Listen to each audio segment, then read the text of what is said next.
A Florida courtroom once again finds itself hosting a murder trial tied to a rap artist. This time, YNW Melly is the accused.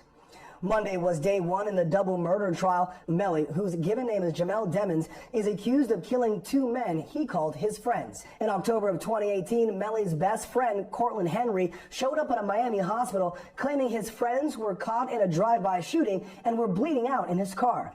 Anthony Williams and Christopher Thomas had multiple gunshot wounds and were pronounced dead. Henry told officers they were shot at while leaving a recording studio. But when police got there, they say there was no evidence that a drive-by had occurred. Investigators determined the victims were shot by someone in the car, and surveillance showed four men inside, including Melly. Police arrested Melly and Henry on 2 counts of first-degree murder each. They are being tried separately, have both pled not guilty. During opening statements, the prosecution pointed out Melly's popularity on social media may actually be his undoing. In the Instagram, because the defendant had a moderate social media following at the time of these events, people are reaching out to him. Some fans, some friends, some associates. You'll see on October 26th, after about 8 a.m. in the morning, Eastern time, multiple messages are coming in. Messages are coming in from individuals checking to see if he's okay, if he's been injured in this drive-by.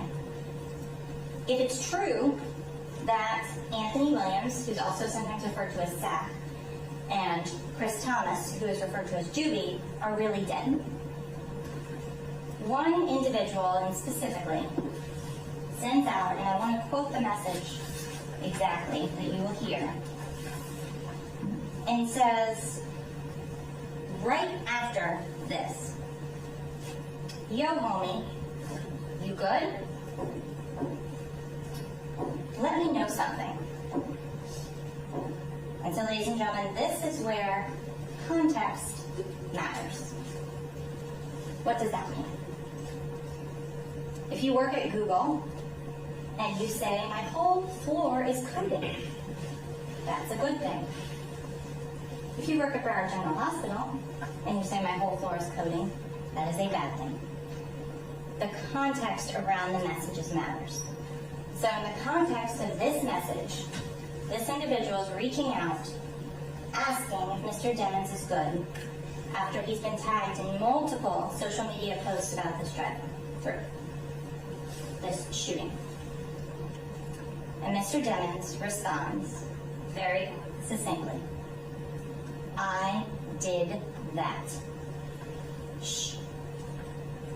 Ladies and gentlemen, at the conclusion of the evidence, the state is confident that you will find the defendant guilty as charged of the first-degree murder of Christopher Thomas and Anthony Williams. All right, I want to bring in my co-host, former trial attorney Terry Austin, and our special guest, former homicide prosecutor Bernarda Villalona. Bernarda, sometimes it's not the crime, but the cover-up that gets the defendant in hot water. How damaging is the defense that this investigation occurred and they tried to make it look like a drive-by shooting, but it actually wasn't? So for the prosecution, this is one of the strongest pieces of evidence that they're using. So in a prosecution where you're talking about someone giving up a false information or a false lie or a false narrative, and you can prove that, that is an argument for the prosecution to say, wait, the reason that they're lying, the reason that they came up with that lie is because they're trying to cover up the truth. And that truth is that the person actually committed the crime. So the cover-up sometimes is worse than the crime itself. Yeah. Terry, what do you think will be the most important, or for lack of a better term, the smoking gun in this case? Well, there's no doubt forensics is the issue here. We need to know whether or not those bullets came from outside the car into the car, or they came from inside the car. So they're going to, both sides, I think, need to have forensic evidence. Now, clearly the defense does not have to do that. But if they do it, I think that's what the issue will be, and I think that's what the jury is going to focus on. So I also definitely think that you're going to have to see what those hands were like, whether or not there was gun residue and whose hand had the gun residue. If there's gun residue, then you know that some of those defendants might have actually pulled the trigger. So I think it's going to be forensics.